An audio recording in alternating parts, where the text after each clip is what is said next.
Hey guys, I'm joining you from my meditation nook here at home, and I just wanted to share a little bit with you about this crazy week I've been having.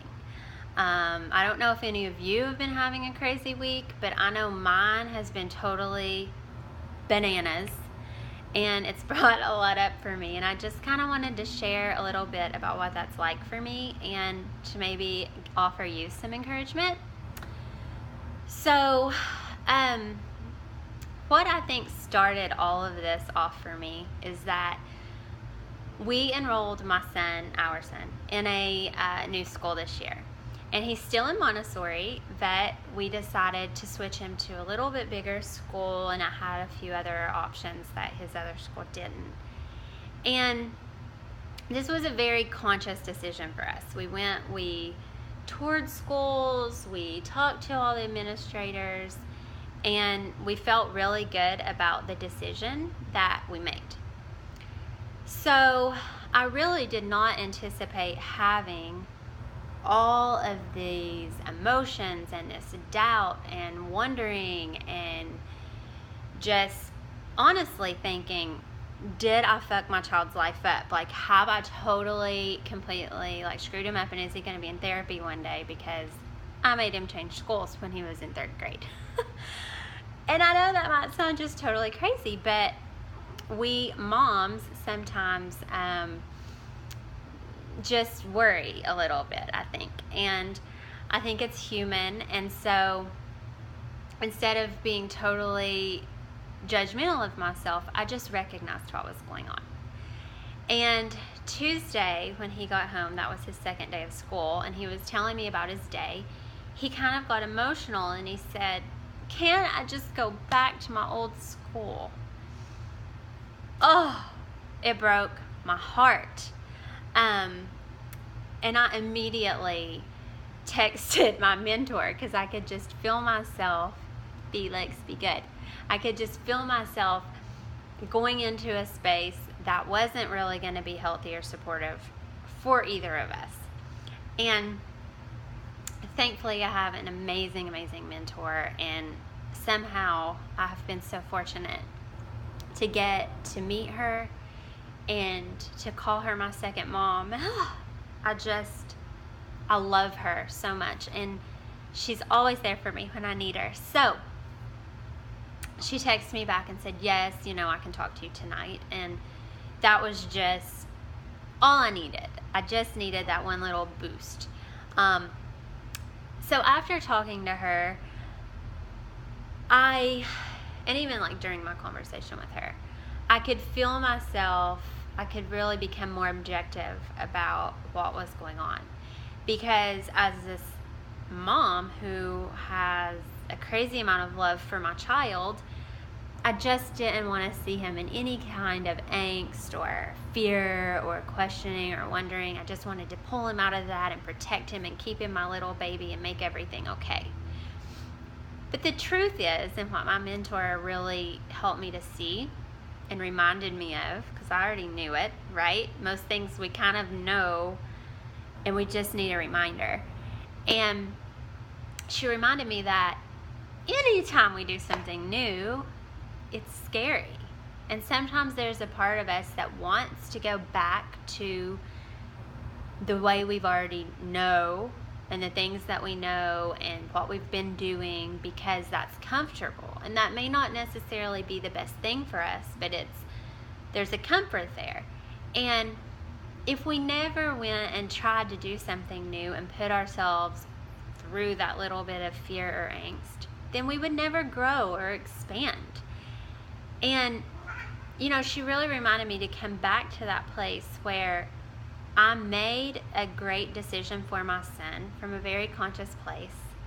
When I toured the new school that he's at, I knew, this is where he has to be. This is it. This is it for him, for now at least. For this year, this is where he needs to be. And there was no question. So I had to kind of go back to that space because, when I felt him being fearful, maybe for myself, when I feel that in myself, I've learned the skills to work through that. But when I see that in my child, And for those of you that are parents, I know you can relate to what I'm saying. It's like you just want to help them, and you just want them to not have to experience any of that pain or any of that fear. But more important than taking him out of that situation and taking myself out of that situation by just running back to his old school, more important than that is to teach him the life skills of how to navigate when he feels nervous or afraid, and how to trust that even when we have doubts, if we really know that something is good for us, that we do it anyway. And even if we have doubts about, gosh, did I make the right choice? Did I not? That's just kind of a normal part of life. And yeah, sometimes we reevaluate, and sometimes we do realize, oh, that maybe wasn't the right thing. But that wasn't the case here. It was, if I went back to when I made the decision, I knew it was the right decision for now. It was a good decision. So, what I really needed to do was to teach him the next step, which is trusting. And that, of course, baby, when you go and you pick up something new, because he learned a new instrument on Tuesday that the other kids in his class have been playing for, a year or two, and he had no idea what he was doing, and it was scary for him, and he felt incompetent because all these other kids knew where to put their hands on the instrument, and he had no idea.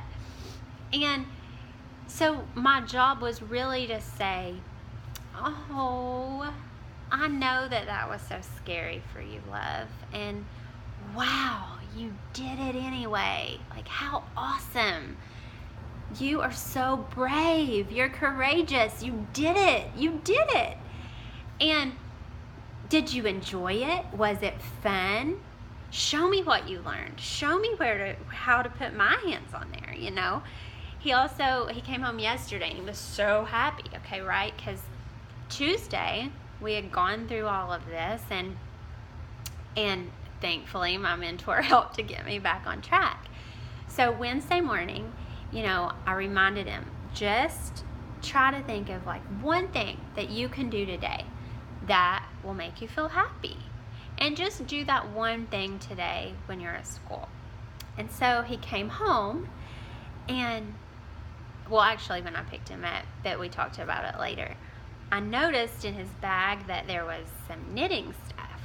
And I said, did you learn how to knit today? Because he had really wanted to learn that this year. They teach it there.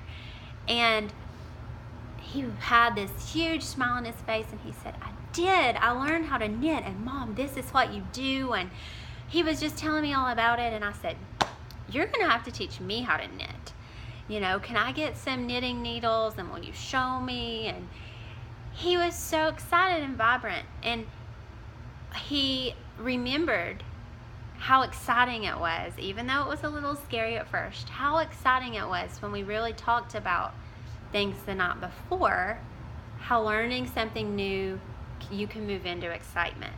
And he carried that into his next day, and it was really cool. And kids are great about that. If you have kids, I love working things out with my son and watching him, because he shows me things that I'm like, wow, he just absorbs it and does it, and it's beautiful. And so that really, may seem like we moved through that pretty quickly, but to be honest with you, like when he was at school yesterday, I was kind of thinking, oh, like I hope he has a good day. I hope that he's gonna be happy with being there, and that he's gonna feel more comfortable. Like, I didn't know what was gonna happen when he came home. I just had to trust I had to do the same thing I was telling him to do. So I just want to encourage you that even though sometimes things are rough, if we really go back to the seat of ourselves, if we tune in and we go deeper, and if you're fortunate enough to have a mentor or someone in your life that you can bounce things off of, that's awesome, because if we tune in and we can get back to that, then we can stay at the high energy vibration that we want. And it's okay to dip in and out. There's no judgment, Instead of just like beating myself up about feeling how I was feeling, I just wanted to go into it and understand it. And I think if we can try to remember to do that, it's not that I never beat myself up, but I really try when I start that to notice it immediately and come out of it, because it doesn't serve us. It doesn't serve us to judge ourselves for having human emotions. And what serves us is to try to be more conscious and aware, and to just move into joy and to move into curiosity and fascination. He was so fascinated. My son, he's really fascinated with things, and he was fascinated that I was fascinated to learn about what he was learning. And so that got him even more excited about what he was learning and what he was doing. And kids are a great mirror for us. If you have kids, awesome. If you don't, your partner's a great mirror, your close friends, your family. But it's a great way for us to be triggered and challenged, and to tune in and to see what we're really made of. And the more you practice, the easier it will come, and the more that you'll be able to, even when you're faced with challenges, to remain patient and joyful and calm. And you'll remember to breathe, and I promise it gets easier. And just know that everything that comes your way, you are capable of handling it. You are capable. So just tune in, feel your body, and go higher. All right, I'll see you all later. Peace out. Have a great day. Bye.